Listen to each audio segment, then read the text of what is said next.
Bueno, y lo habíamos adelantado al iniciar este programa. Hablamos de esta guía para periodistas para los casos en los cuales haya desastres y haya que cubrir estos desastres. Bueno, ¿de qué manera se puede hacer enfocándose en un aspecto más solidario? Nos hemos puesto en comunicación telefónica con Cintia Ottaviano, quien es de la Defensora del Público del ABSCA, de este ente que regula, entonces que se ponga en marcha la ley de medios. Buenos días, Cintia, gracias por atendernos. Bienvenida a QM.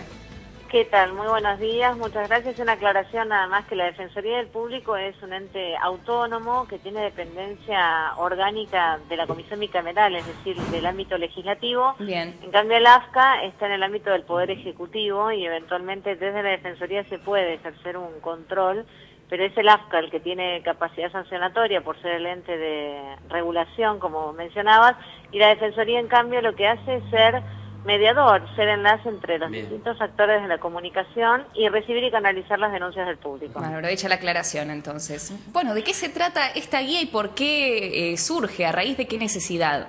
Mira, a partir de las últimas inundaciones en la provincia de Buenos Aires y en la ciudad de Buenos Aires, fueron varios los periodistas los que nos hicieron consultas con respecto a sus propias observaciones sobre la cobertura que se había hecho en la televisión abierta, sobre todo. Y lo que señalaban es que había habido una mayor espectacularización por sobre el servicio, que evidentemente la información que se daba muchas veces estaba magnificada y no se prestaba atención tanto al servicio que deben dar la radio y la televisión para poder brindarle a la población información que le resulte muy útil en la toma de decisiones, sobre todo ante una catástrofe o ante estas inundaciones que mencionábamos.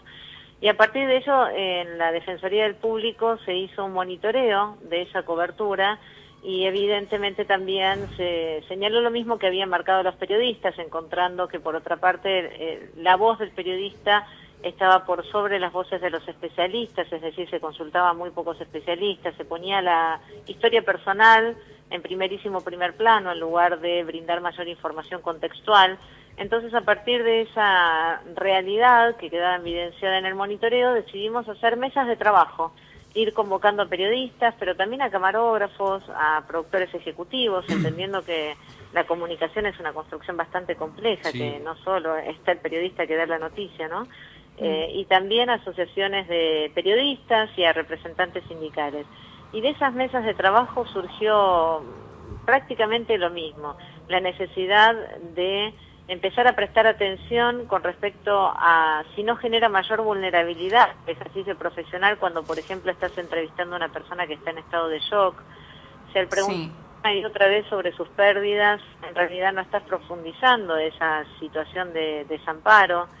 Si muchas veces cuando se dicen cuáles son las listas de elementos necesarios, no las está planteando el especialista o la fuente gubernamental, sino que la va diciendo el periodista porque a él se le ocurre y a él le parece. ¿De qué manera hay que dejar de poner en riesgo la propia vida? Porque a veces haciendo esas coberturas y por pedidos de los productores ejecutivos que están viendo qué van teniendo los demás canales y les piden a los periodistas que den un paso siempre más allá, si no se está poniendo en riesgo la propia vida del periodista. En fin, han surgido muchas cosas que en esta escucha activa que hicimos se tradujeron en la guía para una cobertura periodística responsable de desastres y catástrofes, que la pueden ver en el sitio de la Defensoría, que es www.defensadelpublico.gov.ar, y hacernos las observaciones que les parezcan pertinentes, porque esta guía ha sido una construcción colectiva y no pretende ser el punto final, digamos. Cintia, se sabe que va a seguir siendo enriquecida. A ver, vamos a hablar específicamente de esta guía. Es muy interesante. Primero nos interesa a nosotros como comunicadores, ¿no? Porque bueno, nos ha tocado de alguna u otra manera en la última situación que tuvimos trágica aquí en la ciudad de La Plata, tener que comunicar precisamente, y tampoco estábamos muy preparados como para hacerlo, más que la voluntad de uno, la información que va manejando y demás. Por supuesto que lo importante deja de ser la primicia para los periodistas, aunque a algunos les cueste un poco, pero estaba leyendo recién que se trata más de una función social del periodista, ¿no? De acercar los principales teléfonos de emergencia. Estos son algunos de los puntos, ¿no?, de esta guía para el periodista. Tal como vos decís, mira, la resolvimos en tres partes, en el antes, el durante y el después.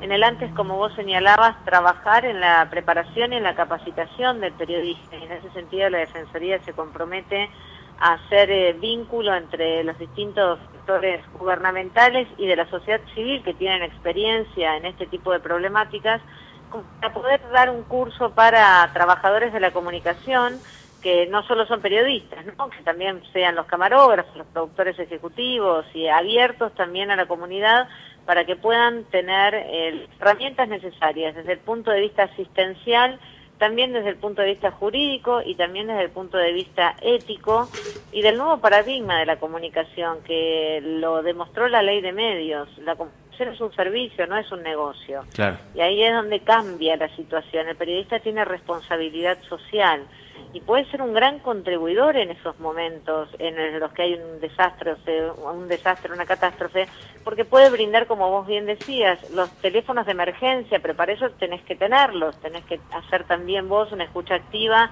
de dónde están las fuentes de información. Entonces, una recomendación es preparar una agenda antes de que ocurra la tragedia, porque a decir verdad, las inundaciones no nos pueden seguir tomando de sorpresa. Lamentablemente se han convertido en más asiduas, ¿no? Son más seguidas las inundaciones. Entonces, los periodistas tenemos que estar preparados para poder contribuir a brindar esa información y no entorpecer y no magnificar, no generar pánico y tampoco ser una persona que queriendo ayudar a veces está estorbando la propia ayuda, ¿no? Y aparte tener en cuenta, digo que sobre todo lo que pasó en La Plata, vuelvo a referenciarme a esto porque es la única tragedia que, por lo menos en mi caso particular, me ha tocado vivir.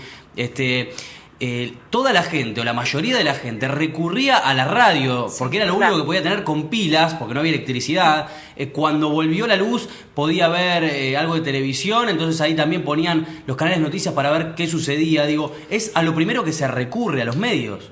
Absolutamente, la radio ha sido, como vos decís, por excelencia el medio de comunicación, y también recordar que muchas radios comunitarias o canales que han estado en el lugar de las inundaciones se han convertido en la única referencia que podían tener, claro, los vecinos. Así que por eso el rol es fundamental, teniendo en cuenta que se puede ser un amplificador de teléfonos de emergencias, de elementos que consideren que son necesarios las autoridades y de que pueden contribuir sin duda a la organización, y que si no tenemos todas estas reflexiones, en realidad podemos estar perturbando la tarea y no ser los responsables socialmente, como tenemos que ser los periodistas a la hora de dar información como servicio. Muy bien. Bueno, Cintia, muchísimas gracias por esta comunicación. Ya quería saludarte porque no creo que te acuerdes, pero yo fui alumna tuya en El Salvador. ¿En serio? Sí, hace muchos años. Pero bueno, me dio una agradable sorpresa ver tu nombre y decir, bueno, vamos a hablar con Cintia Ottaviano. Yo cursé con ella. Con la profe, exactamente. Bueno, no digas cómo era como profesora por las dudas entonces. No, muy bien. Me acuerdo de los documentales, la verdad que muy bien. Así que, bueno, Cintia, muchas gracias por esta comunicación con QM. Gracias, Cintia. Muchísimas gracias, ha sido un placer. Muchas gracias.